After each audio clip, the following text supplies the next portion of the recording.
on this computer. So I'll just start. So hi everyone. So I'm doing today a class on preventing breech babies. Hopefully we can help more than one baby with this. I just want to open up the chat still so I can see if someone asks me a question. Hmm.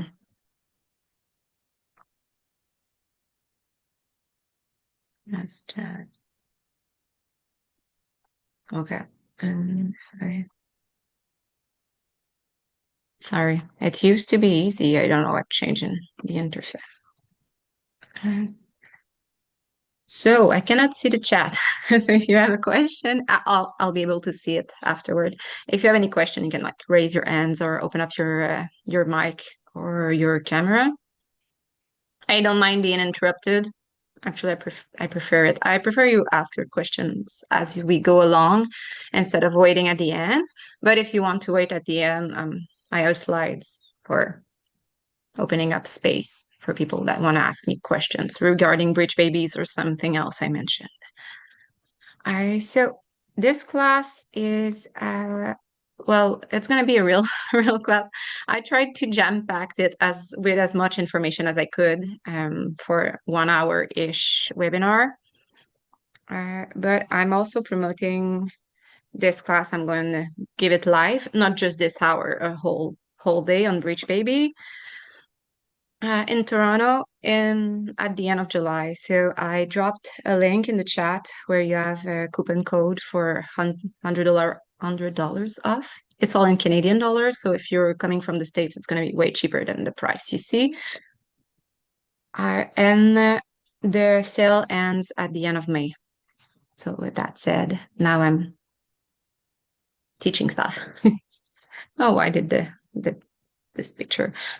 Well, this picture didn't work. That's not that important. That was just me at the last birth. I was there as an acupuncturist and a doula. About me, for people who don't know me, my name is Rebecca.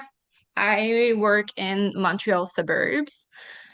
So this month, it'll mark my 10 years career as an acupuncturist. And from the start, I specialized in perinatal care, mostly centered around birth. So I see the period in time right before birth, during birth a lot, and right afterwards. So that's like third trimester, birth, and early postpartum. That's my niche. I work, my first internship was in lactation and delivery in an hospital. So I had a lot. I could see during that time lots of birth. And afterward, once I graduated, I kept supporting birth. At first, only as a doula, only as a technician. And quickly after that, as a doula too. I said as a doula first, but as an acupuncturist first. That's what I was how I was trained, and then afterward as a doula. And I combine both in my practice. So me, I do not have a breech baby story. None of my babies were breech, but I do have a personal story with C-section. That's my boy is 6 now. So that was his birth. He was born by emergency C-section. A scenario that I didn't plan for. I thought I was too good at my job and I would like engineer my way out of a C-section. So I didn't prepare for that at all. And yeah, it didn't work, as you can see. But it changed my career because because of that thing happening to us. Afterward, I was like not as naive anymore, and I changed my path to support more VBAC patients, so people that want a vaginal birth after a C-section, and I tried to offer more support towards C-sections and hopefully avoid that primary C-section if you can. So that's why Breech Baby comes into play, because let's be realistic, most, if not almost all of the breech clients we see, if that baby doesn't turn, they're going to be born by C-sections, and this primary C-section will have consequences on all the subsequent deliveries. Most of these will give birth for their next baby and next baby Enfin, through c'est a C-section. non, genre, c'était pas longtemps, là, mais je vous ai vu passer. Nancy, I don't know if that was a question. If it was, please just open up your mic again and you can ask it in French if you want, and I can translate it. So that was my first baby. For the second one, I did attempt to VBAC and I was able to achieve it. So that birth was way better and a way easier recovery too. Not that C-sections in itself are bad, but if we can avoid them, let's go ahead and do it. I've been teaching for the last, I think, 7 years now. Some private classes to doulas and midwives, but mostly acupuncturists. So now to the subject. So why should we treat breech babies? Like I talk about, mostly to avoid that first C-section that could be avoided.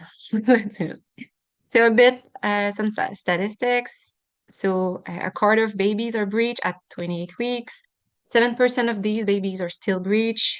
All babies are still breech at 32 weeks. And at the time of actual birth and delivery, 4 to 5% of babies are still breech. And there are also a smaller number of babies that are either transverse or oblique. So transverse is the baby sitting sideways between the hips. All of those stats combined represent this 4 to 5-ish, 6% represent 11% of C-sections in the United States. And it's the same stat basically for Canada. So we could drop that number a whole lot if there was less breech baby and if we supported breech delivery vaginally, breech babies delivery by the vaginal canal more, but we cannot change the system. Well, we can try. I hope you do try. But at least we can prevent some breech babies to go through that route, who will probably be a C-section. So, out of these babies, 91% will choose or be forced to choose. This is my commentary, my personal commentary, a planned C-section for their breech baby. And then if we're coming up to the subsequent pregnancies, only 21% of those will attempt a VBAC. So that first C-section is probably going to end up in another elective C-section, planned C-section for the next birth. And this is the percentage of people that will attempt a VBAC. So some of these will still end up in a C-section. And so I thought that was interesting, and it's kind of a recent-ish study.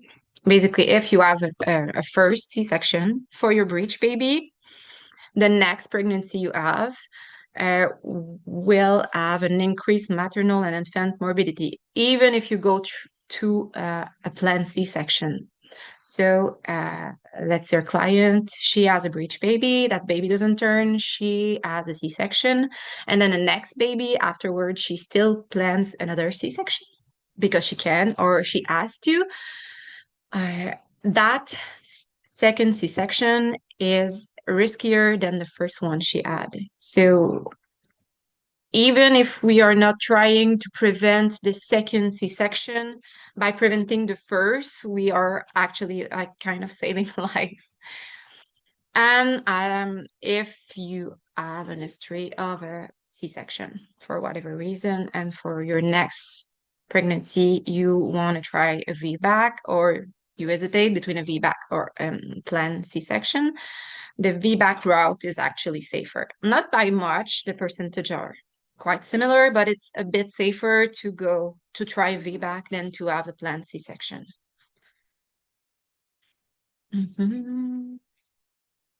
Yeah, and that's also something that could be interesting to us. It hasn't been studied enough to be conclusive without any doubt, but there is a probable increased rate of emergency C-sections for baby that were turned by ACV. So baby that are breech and are being turned by external maneuver are probably going to end up in an emergency C-section during birth. So if we can turn them by acupuncture, we could help them more than if we just let that client go through toward the ECV. But that's a probable link, not fully researched, but that's still interesting. So breech babies, preventative care. I think nobody is talking about this, and I don't know why, because our medicine is so good at preventing things from happening instead of like patching things when they are in place. So that's why I'm doing this talk, basically. Before and I start with doing the preventative care, there was something I wanted to talk about. There's a big debate whether a breech position, is it a pathology? Is it a problem? Is it a variation of normal? I will say my opinion since I'm here. A breech baby is not a problem. Most of the time, it's a variation of normal. So the baby is choosing, for whatever reason, to be born in that position, and that's okay. But sometimes the result of a problem is a breech baby. So the breech baby is never the problem. The baby is not the problem. The position is not the problem. The problem might be the things that are holding this baby in this position. So that's a small nuance, but not all breech babies are there. It doesn't automatically means that everything is a problem or everything is normal. So if we say it's always a variation of normal, then we might not treat this breech baby and we might miss something that needed to be adjusted in that patient. Or if we say it's always pathological, then maybe we're like um, insinuating or like dropping some seeds to say to our patient, your baby is a problem. That's the small nuance I wanted to make. So this is why I would guess that baby that are turned by ECVs probably have an higher rate of emergency C-sections because that baby was turned by force through an external maneuver. So let's say there was a problem in the psoas or something in our pelvis that was misaligned. We turned that baby by force. Now it's head down, it's cephalic, but the problem in the pelvis is not, it's not better. Uh, it wasn't treated, it wasn't addressed. So we as acupuncturists, we can treat that problem, we can find it, and then the baby, once it's turned, it's not at an higher risk of an emergency C-section because the cause of the breech baby was addressed. So the breech baby is never a problem, but sometimes there is an underlying problem that might cause a breech baby. Important note, do not blame the baby or do not blame the client. Please, if someone calls you for, can you treat my breech baby? You can say, yes, I can support you, but don't say, yes, I can take care of this problem. Because I will talk about this later in the ethics sections, but sorry, I don't know if you can hear him. My boy's with me today. He had an appointment. I'm just gonna tell him. I think he forgot.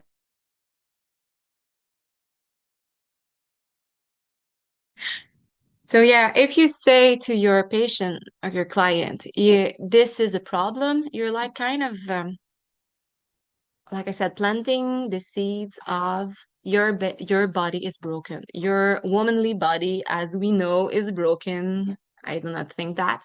But this is what the system will tell her over and over again. Your body is faulty. You need help. You need intervention. You need to be monitored because your body, it's broken. And we need to help you, us, the system or the patriarchy or whatever. And we want to be not what we can tell her is this baby, yes, it's breech. I can create more space for that baby. If that baby wants to turn, your baby wants to turn, I will help them uh, do that rotation. But just so you know, breech baby in itself, it's not a problem. Babies can be born vaginally breech, but Depending on where you are in the world, the system probably isn't offering you any option toward that goal. So I'll help that baby turn. I'll give your baby more space. If it wants to turn, your baby will have an easier time doing so with the treatments. But just so you know, your baby isn't faulty and your body isn't either. The system might be. So we're treating this to help you avoid a C-section, but your body is not the cause of this here. So do not blame your client, please. She probably is already blaming herself for this. Or not, hopefully. So is it safe treating baby preventatively? So there was a team of researcher in Spain that tried to do moxibustion at UB67. So this is the most used treatment for breech baby. There is way, way more than that. And there are many more things we can do with moxa to help those babies.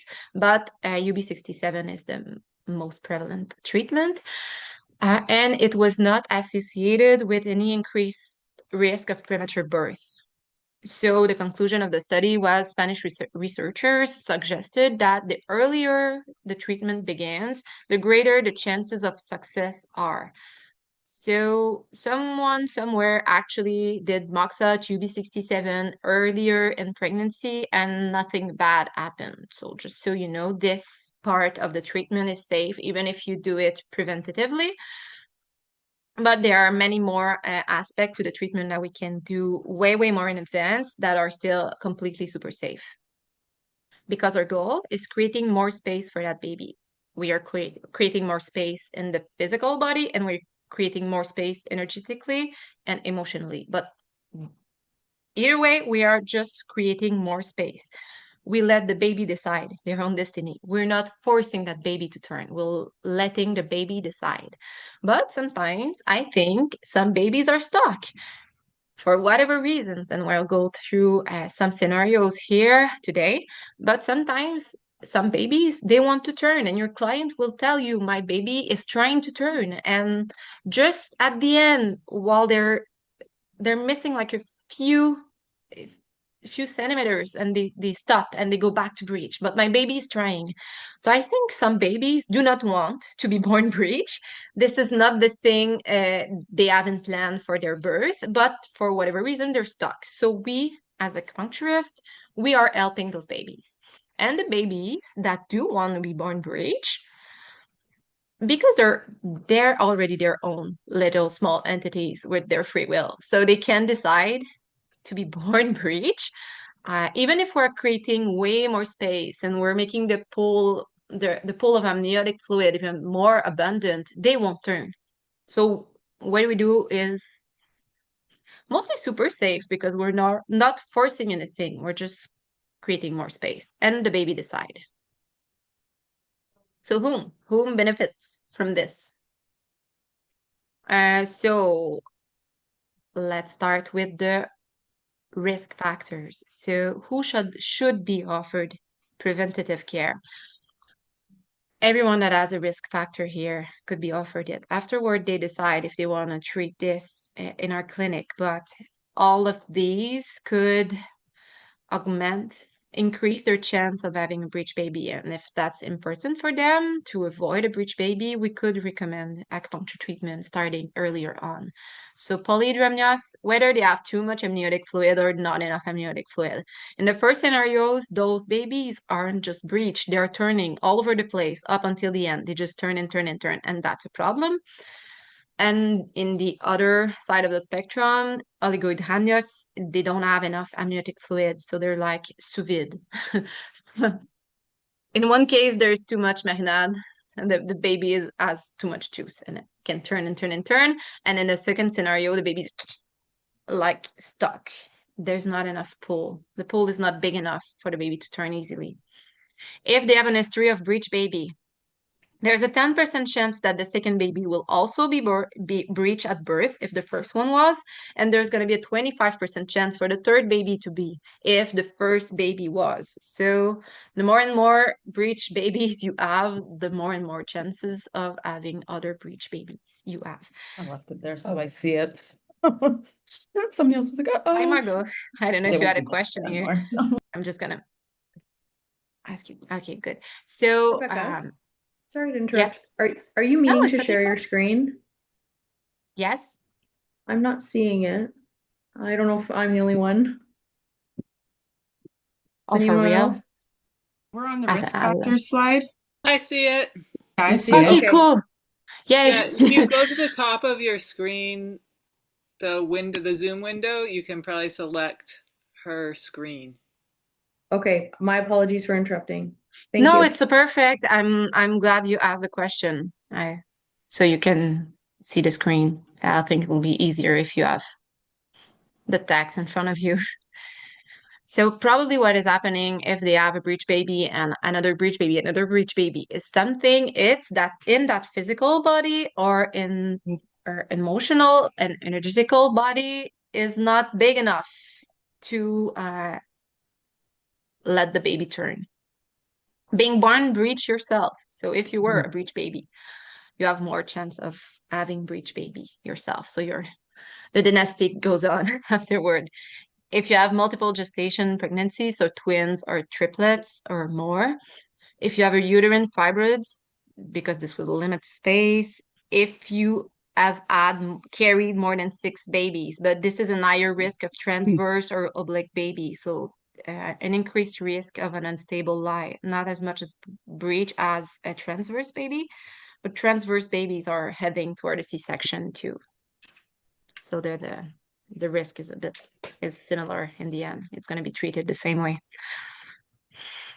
Other risk factor, hernias, prematurity, placenta previa, or marginal placenta or partial placenta. So a placenta really near on top of the cervix, halfway through the cervix, or very near the cervix.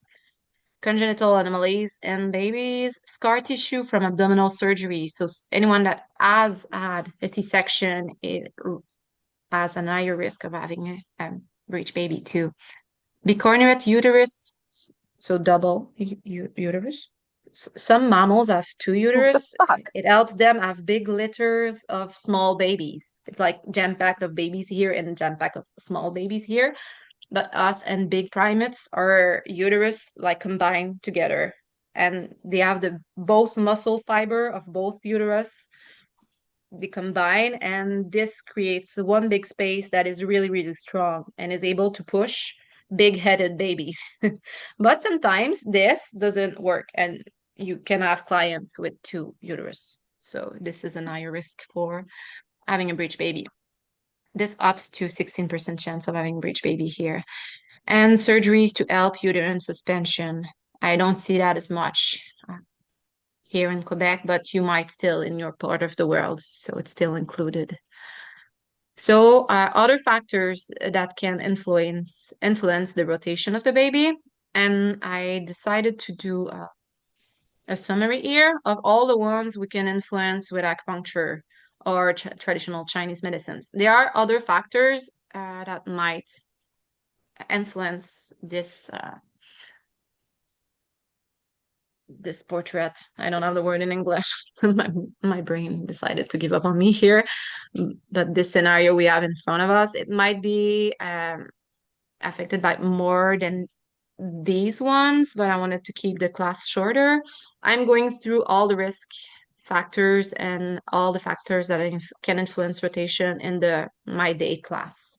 But here are the ones we can actually work on. So it's even better if we can treat those in advance to help prevent a breech baby. So the location of the placenta, fibroids, the restriction in the uterine tissue in itself or in the surrounding structures, and I added the dymi, scar tissue on or around the uterus, the shape of the ribs and the height of the torso, the level of relaxation, the water kidney energy, emotional state, or the amount of amniotic fluid. So I'm going to go through a few of those. So who should it be offered? Who should be offered preventative treatments? In general, everyone with an history of a breech baby. So they had a breech baby and they want another baby that is cephalic, probably because they want to avoid another C-section. Since they are at an higher risk, you can propose it to them if they want to. Everyone with risk factors in general, everyone that wants a VBAC, because trying to find support for a vaginal birth after a C-section while this baby that you want to VBAC is breech, it's hard. It's hard, hard, hard. So if they want to find support for that VBAC, it'll be way, way, way easier if that baby is heads down. And also they have an increased risk factor because they have a scar on that uterus. Everyone that have one or many factors that influence rotation, so the one we saw the slide before, and everyone, you can offer this to everyone. We do not get to decide what is important for a client and what isn't. So you could say somewhere, whatever, when you can talk to that pregnant person, just so you know, I can prevent breech babies. Not all of them, but most of them. And this is where I would advise we start doing those treatment if you want to. So we can offer it to everyone and they can decide for themselves if it's important for them or not. But if we do, please give them up-to-date statistics. Be honest. Say to them, most babies will turn by themselves cephalic, like 95% of the babies. So let's assume this pregnancy in front of you, your pregnancy, you have 95% chance if you do nothing to have a breech baby. That risk might be higher. Well, you can have a lower chance of having a cephalic baby if you have some risk factors, but in the general population, you have a 95% chance. Even knowing that, if you are still comfortable to see me to prevent having a breech baby, I'm okay with that. But tell them, like, do not tell them, oh, of course you're gonna have a breech baby, and this is like super frequent, and please come into my care. Like, tell them the honest statistics, and then they can decide. And also, do not imply or hint that breech is a problem. You can also be like super frank about this. If you want to prevent having a breech baby, I can maybe help you with that. I can help you create more space to let your baby decide. But just so you know, you can deliver a breech baby vaginally.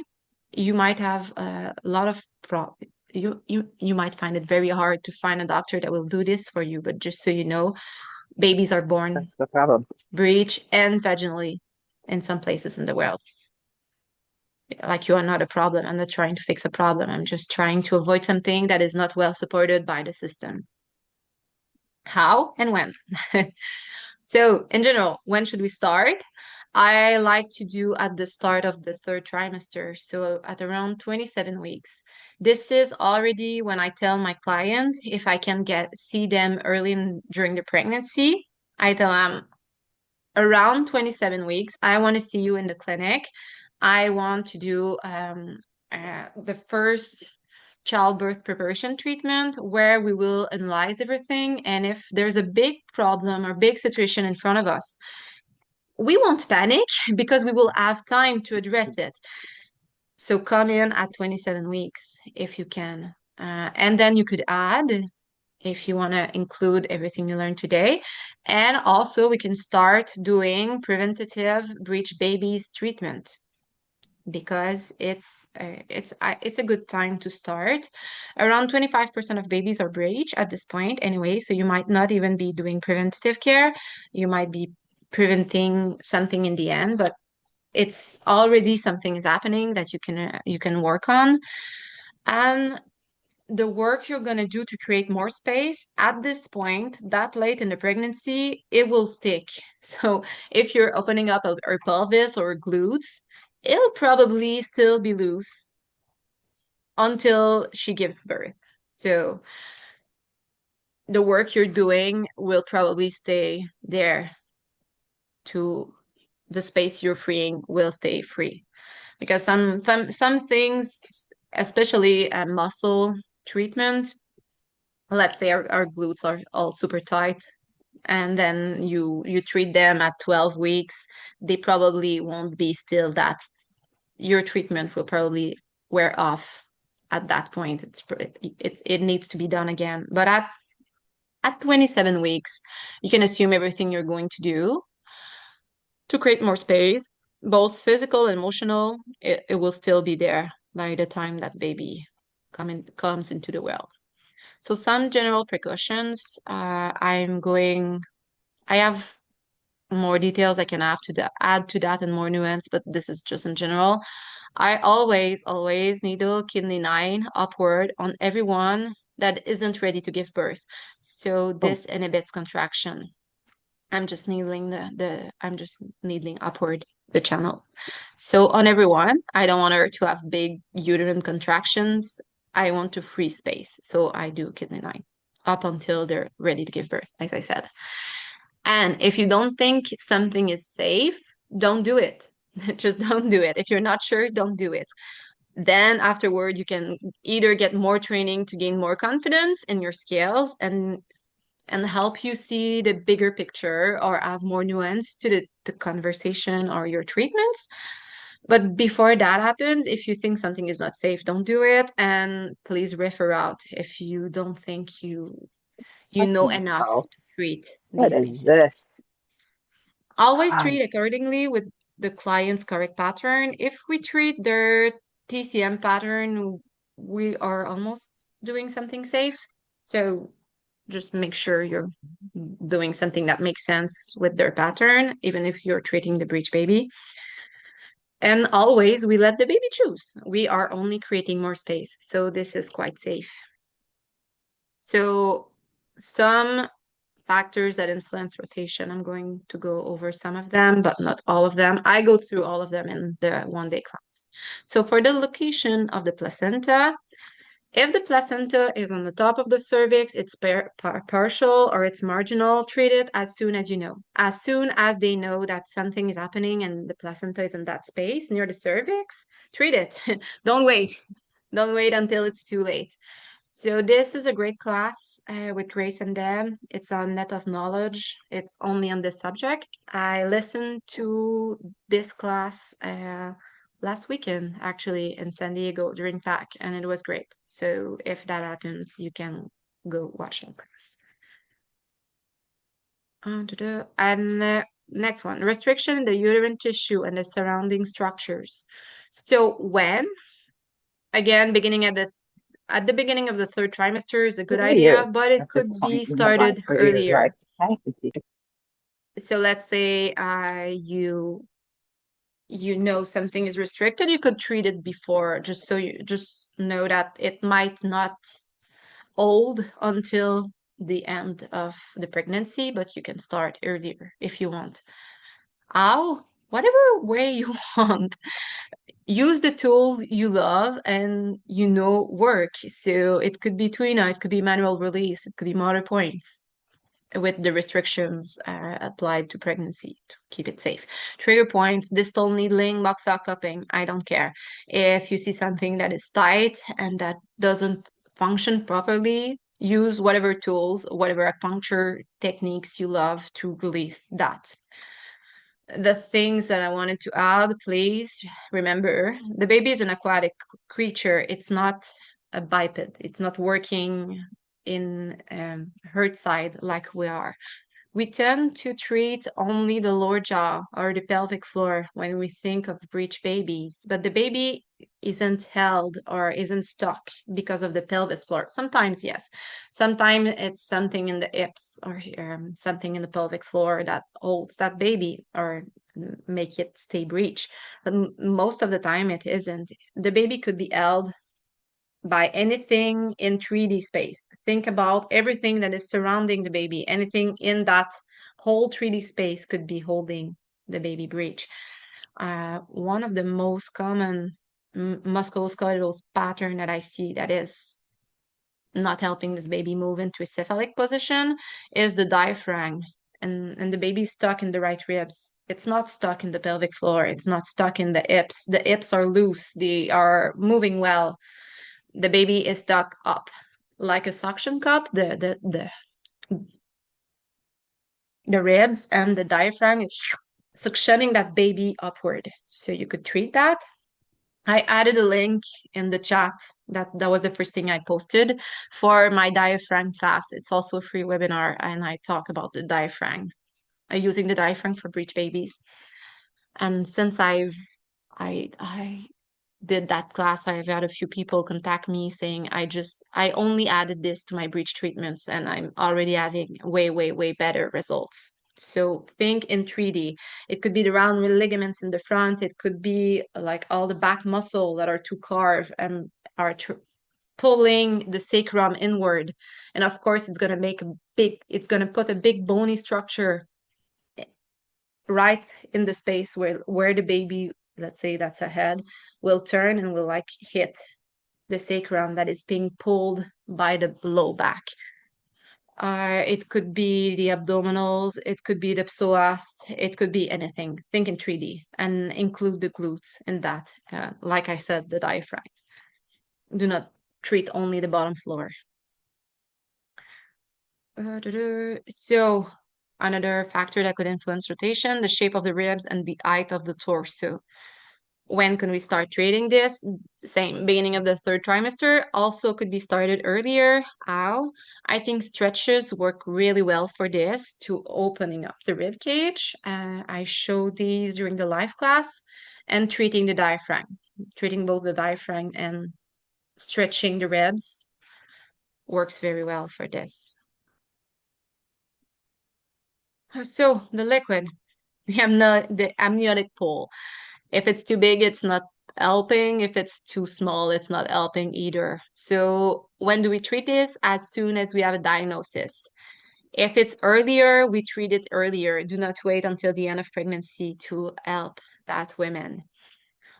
So whenever she has the diagnosis, treat it if you can. But if it's not uh, if she hasn't been diagnosed, but you watch her and you assess her and you palpate her uterus and you feel that maybe it's on the lower side or maybe it's on the too big side, you can you can still treat it, but there's not as big as of a rush to do it. So you could start at the beginning of the third trimester. If it's not quite normal, but it's not in the pathological range. Ow. Our moxa, different moxa point. Of course, it's not going to be the same treatment if it's too much liquid or not enough liquid. Acupuncture, lifestyle tips, and diet. And I go through these also during the class. But one quick tip, if it's not enough, it's really easier to treat not enough liquid, so oligohydramnios, than it is at treating too much liquid. Too much liquid takes more treatment and it's longer and it's harder. Not enough liquids, almost magical. It's quite super easy to do most of the time. And the biggest thing to help that is Max Sebastian at stomach 36 to increase the placental perfusion. So the placenta is perfusing better. It's sending more oxygen and more blood to the baby. The baby eats more, is more nourished, and then it pees more. So amniotic fluid is baby pee. So this is the route we're taking to increase the pool of water is nourishing the baby more through an increased placental perfusion with moxibustion at stomach 36.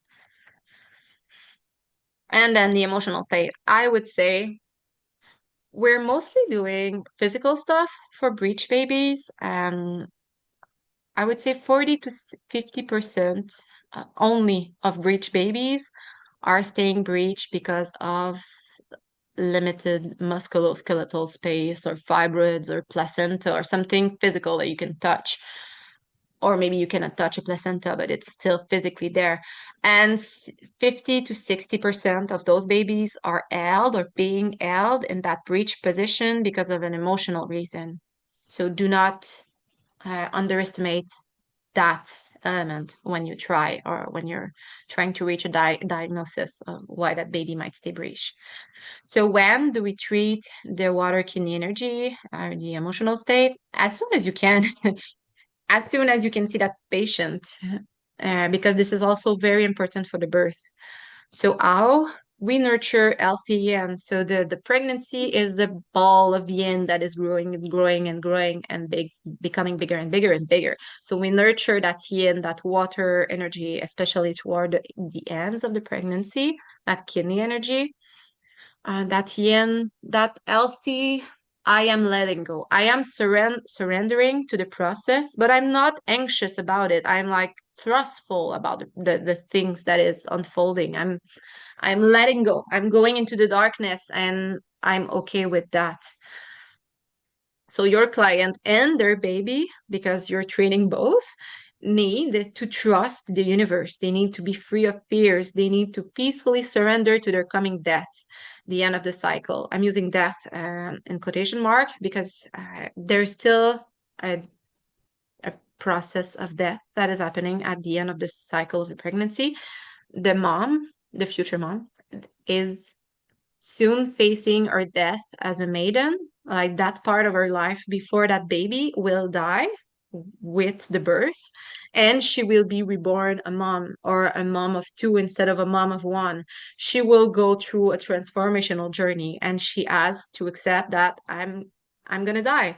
The thing I was, the person I was, is gonna die with this birth, and someone else is gonna be born after in the wood element. Hopefully, a better person than the version I was before. But still, there's a process of death coming, and if you have a healthy yin or water energy, you go through that process trustfully. You're like, I'm okay. I'm gonna die. I know, but it's okay. I surrender peacefully to this. Same with the baby. They need to die as a fetus. Fetus. Their uteral life is ending, and then they are reborn as a living earthside baby. So they need to accept that grief and to go into the darkness. And for the baby, it's literally go into the darkness. Move your head toward the dark end of the cervix and go toward the light at the end of the tunnel. Once the cervix starts to open, some light is coming through. So the baby needs to bend their head and go into the darkness. And in order for them to do that, they need to have a strong water kidney energy. My quick tip, you'll be 23 for everyone, all the time, all of their pregnancy, because I want to nurture that kidney and yin energy. And also it's in the low back. So it might also help to release the muscle there so they're not pulling the sacrum inward. So it will both help the physical space and it will also help the emotional space available for that baby. And I'm giving you one probable scenario. This happens often. There are many more emotional scenarios why that baby might stay breech or be held breech. And then there are some spiritual reasons why that baby's destiny is to be breech. And if it's that baby's destiny to be breech, nothing you will do during your treatment will nudge that baby in the other direction. So just so you know, not all of your treatment will work, and that's okay. We should not aim for a 100% success rate. We still need to allow space for the babies that need to be born breech for spiritual reasons, and those will vary depending on where you are in the world or your culture. But there are many emotional things happening that will keep some baby breech, and those baby could be turned if it's addressed, if we hold space for these emotions.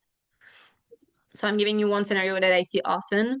Your client isn't connected to their pregnancy or their baby yet. This happens a lot, especially in the Western world, because our lives are so freaking busy, especially if she's a second-time mom.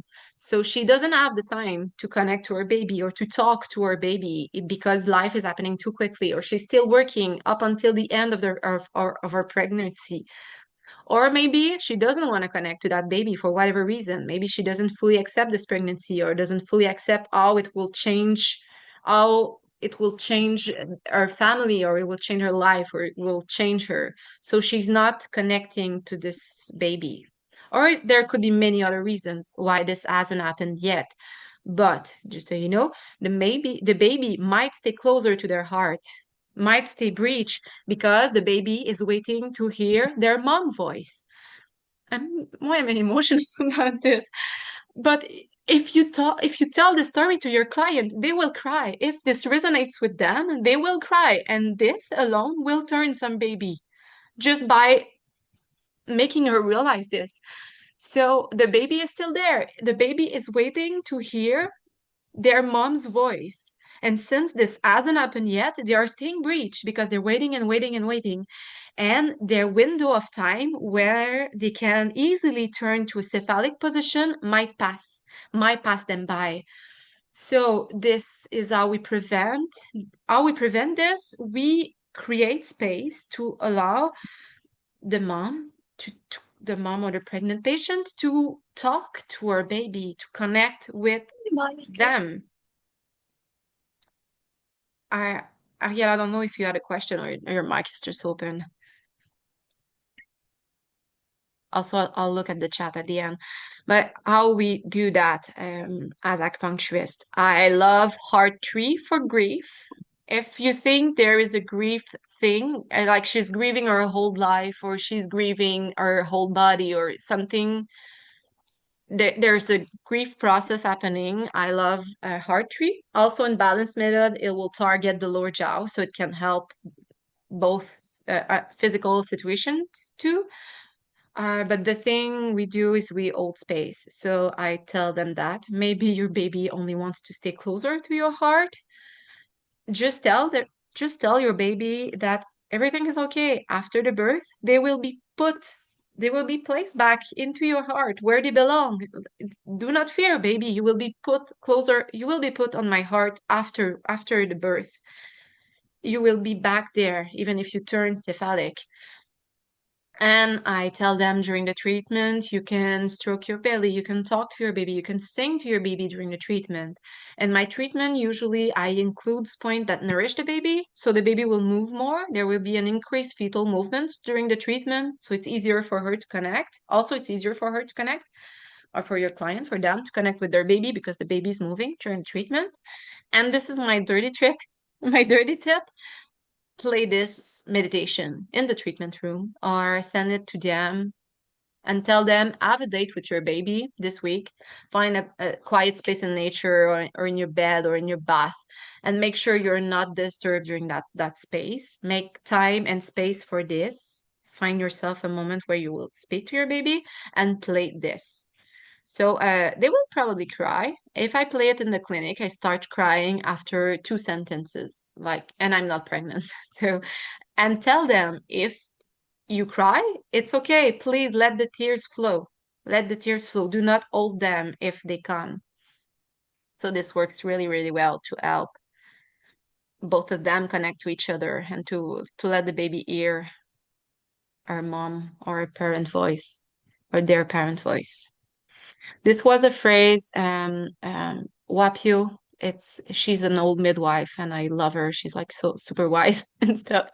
And she says there's a moment at the end of the pregnancy where you have to tell yourself, either consciously or unconsciously, I'm embarking on this journey and I will not come back the same.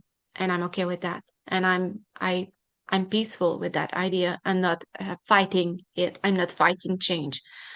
I'm okay with that. I'm embarking on this journey and I will not come back the same. And I love this picture. It's by Spirit Isol because it looks like water energy. It feels like kidney. It could be darker, but it's still pretty. And what more can we do than the things I talked about? This is everything we're going to cover in my Toronto class. So all of the physical reason and all of the emotional reasons a baby that might limit the space of that baby, and also the spiritual reason why that baby might choose to be breech in fully and like consciously, I want to be born breech. It's not that I lack space, it's because this is my destiny, and that's okay too. We'll also see the tail of the breech baby, why some maybe might choose that position, but through the TCM Taoist lens, what did they do for breech babies in Imperial China? And then all the Moxa protocol to there's more than just UB67. And what I do for too much liquid, not enough liquid, how I use and treat the daimai to release more space too. And how to palpate the uterus. If you have no skill in palpation with your pregnant patient, we will go through this and how to palpate the baby. And this is the cool part, how to get the baby to help us, because we're treating both. We're not just treating the vessel, the mom, or the pregnant patient. We're also treating the baby. And there are ways to help the baby work with us, to tell them what we want to achieve and engage them in the process, or let them let them tell us what we need to know to help this situation in front of us. And if the breech baby treatment doesn't work for whatever reason, how to support a vaginal breech birth, if that's possible in your part of the world, or how to help a more human C-section. Okay, so I added I think I sent the link. I'm gonna see the chat afterward, but there's a sale happening until May 31. And yay, I think, oh, cool. That was 1 hour. I'm good at planning for time during my classes. I'm happy. So now I'm opening up the chat to look at the questions. So the code for the Breech Baby class, I'm gonna send it again, but have you had success with smokeless pole moxa as well? So yeah, I can answer that. I use smokeless pole moxa most of the time. I sometimes I use the little Japanese one that are stick-ons. I love those. I love having the smell of real mugwort in my treatment room. But if you use smokeless moxa, I think you also need to use IA oil. You need to find yourself a provider that creates a really, really good mugwort oil because I want the properties of the plant and I want the heat. And I think the smokeless pole works really well for the heat. I think there are still some properties of IA in it, but it's not fully there.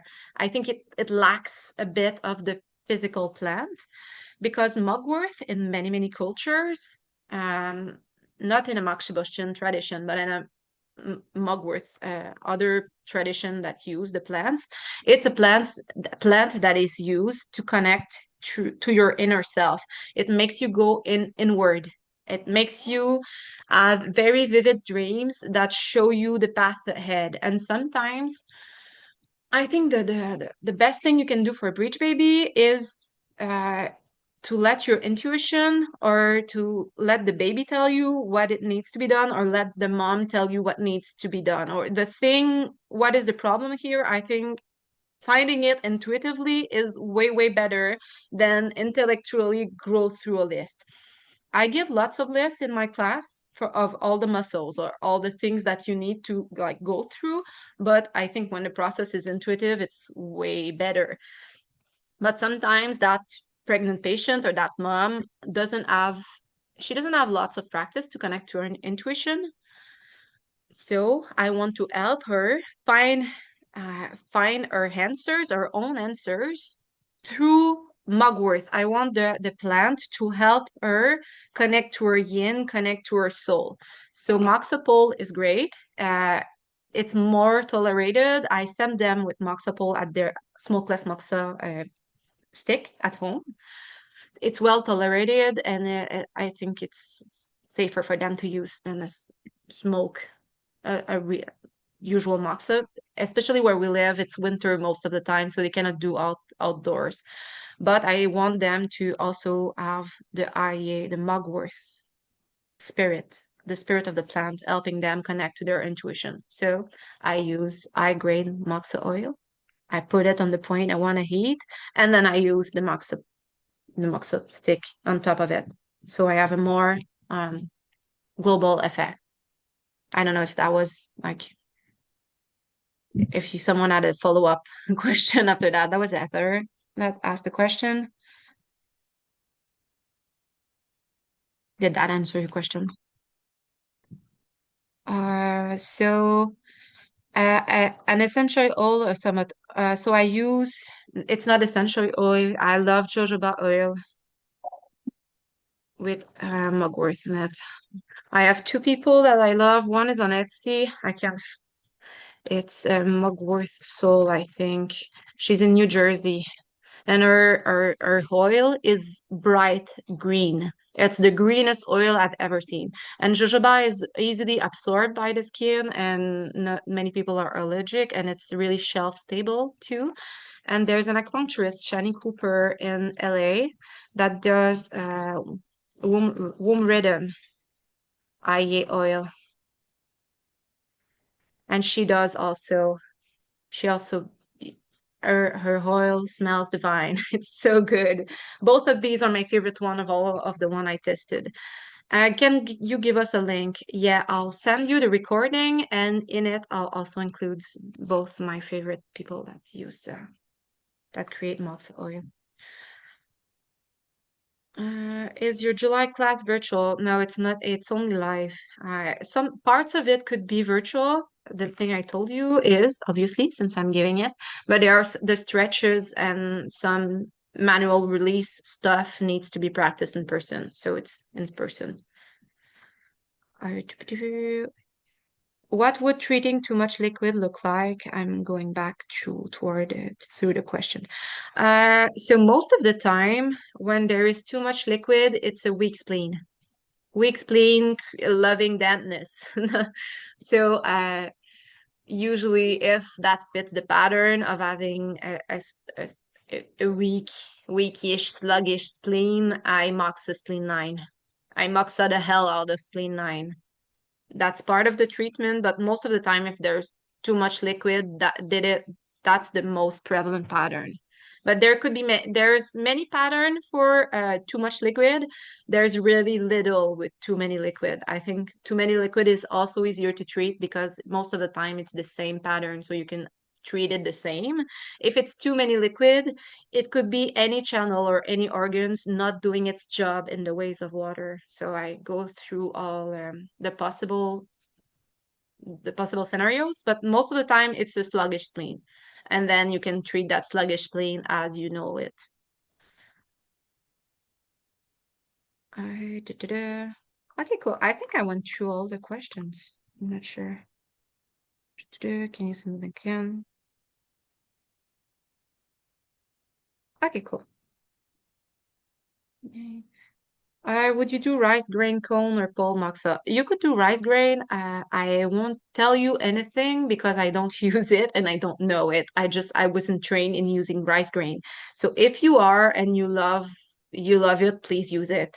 I'm in clinic. I use the pole, the smokeless pole combined with the mugwort oil, and it works super well.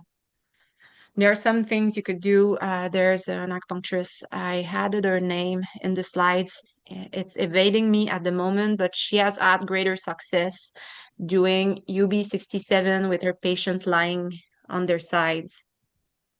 So I haven't tried it yet in my clinic. I advise my client to do it at home, lying down. If they don't have any preference between right or left, I tell them go on the left. But if you're more comfortable on the right, go on the right. Choose the size you want first. And if you don't have any preference, go on to your left and then do UB67 with the pole. But in your clinic, if you're well trained and you love rice grain moxa, do that. Do the things you love and know well. And for spleen 9, would you do the same thing there as well? Make them lie. Not necessarily the lie, but the pole moxa as opposed to okay. Yeah. And then for that, would you take the whole standard, wait until you feel heat for like 30 seconds on the spot on the point, or how do you measure? Because you say moxa the hell out of it, which is amazing, but how do you measure for when that has been reached? I go through my protocols, but mostly for moxa, my general rules, there are some exceptions to this, is aim for 20 minutes. If it's too hot, just move the stick away and then temper it with another end and then go back again at it. But if you start to feel lightheaded, if they have any signs of yang rising, I tell them to stop there. So aim for 20 minutes. But if you start to feel dizzy, you start to have headache, you start to feel really thirsty, stop there. If it's after 7 minutes that day, it's 7 minutes that day. If it's 19 minutes, it's 19 minutes. So Okay. But Thank you. sluggish spleens, you can max out it for a longer period. They will probably love it. So I most of the time I aim for 20 minutes. But I Would you, tell them the signs to stop, to trust themselves and stop before if it has done its job before 20 minutes. so that's something you would feel comfortable with them doing at home, potentially in addition to Yeah. UV60? Okay. Yeah. Like I said, I use Moxel a lot for my bridge treatment. If it's for too much liquid or not enough liquid, they do it at home if they have a diagnosis. So if we're truly into the pathological range, you're gonna do it at home. You need more treatment or come see me more often. That works too. If you don't have the time to do Moxel at home, come into the clinic. I can do it for you. But if it's just I'm palpating the space and I'm feeling, I feel that this baby has too much room in terms of liquid, then I'll just do, let's say, if it's also with a sluggish spleen and I'm doing spleen 9, I'm going to do it in the clinic maybe once or twice a week, depending on the situation. Uh, but I won't tell them to do it at home often if it's just like I'm palpating and you have enough liquid. You went to your scan. What is Unico? Ultrasound? Yeah, ultrasound. Thank you. You You're went to your welcome. ultrasound. Nobody told you anything about too much liquid or not enough liquid. By palpating the space, I feel like you could use more liquid a bit. If it's just I'm correcting a small situation, I won't tell that patient to do it at home often. I'll just do it in the clinic. But if it's something really like, okay, you need way, way, way more liquid, you have an oligodramnios diagnosis, now you're going to do it at home. Well, you do what you want, but I will advise you to do it at home. Thank you. And one last question, sorry. Yeah, Thank you for your time as well. as much as you want. So if they start getting those symptoms of yang rising, like the thirstiness, lightheadedness, would you Mhm. recommend that like they then transfer the moxa to say stomach 36 or kidney 1 for a moment until they feel a little bit better, or just kind of call it quits and just hang out and rest? I call it quits. Okay. Sometimes I recommend spleen kidney 1 in their Hmm. treatment, but you could try that if it makes you eat them for a longer period of time without harming their yin. Like go ahead. If I have something really really yin, really heavy heat situation with a lot, like that client burned her yin. I had someone, she would not sleep all night. Like she had no yin. She was smoking during her whole pregnancy. She had hot signs all over her pulse, her tongue, her skin. You looked at her and you would tell really quickly, oh, you're full of heat, and you burned all of your liquid. And she had a breech baby. Like, I cannot tell you to do 20 minutes of moxa. You will die. Yeah, like you have no yin to spare. I cannot burn anything. You have nothing. So with her, it was a delicate dance. I was seeing her in the clinic, trying to boost her yin as much as I could. And then we would do a bit of moxa. And then I would tell her, please rest more, stop working, like whatever I could to help her restore her yin and her liquid. And then we would do a little bit of moxa. Okay. But if someone has have like a healthy yin or sufficient yin, you can go ahead with the moxa. I wouldn't do like uh, preventative care in that scenario. But you could try. I think kidney one might be like a superb idea. Thank Maybe you. one day, if they do like they stop after 3 minutes and they tell you, you could tell, oh, okay, so tomorrow try to do this point under the feet first, 5 minutes, and after do UB67, and let's see how long you can hold that before getting headaches or before getting dizzy or before getting really thirsty. Got it. Thank you. And if you discover something, please tell it back to me. Sure. Yeah, absolutely. And yeah, good. Does anyone have any other question? If you have other questions, I'm gonna send you an email. Please look into your spam because my email mostly end up in spam. If you want to listen to this again, I'll give you the slides too. And then you'll have my actual email. You can send questions back to me or through Facebook if you want. Thank you. Yeah, you're welcome. That was fun. Thank you. Thank you.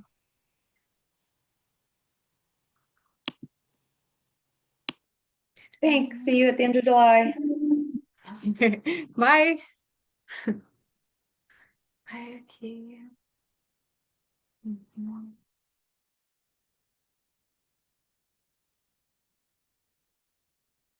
Okay, so I'm gonna end this here.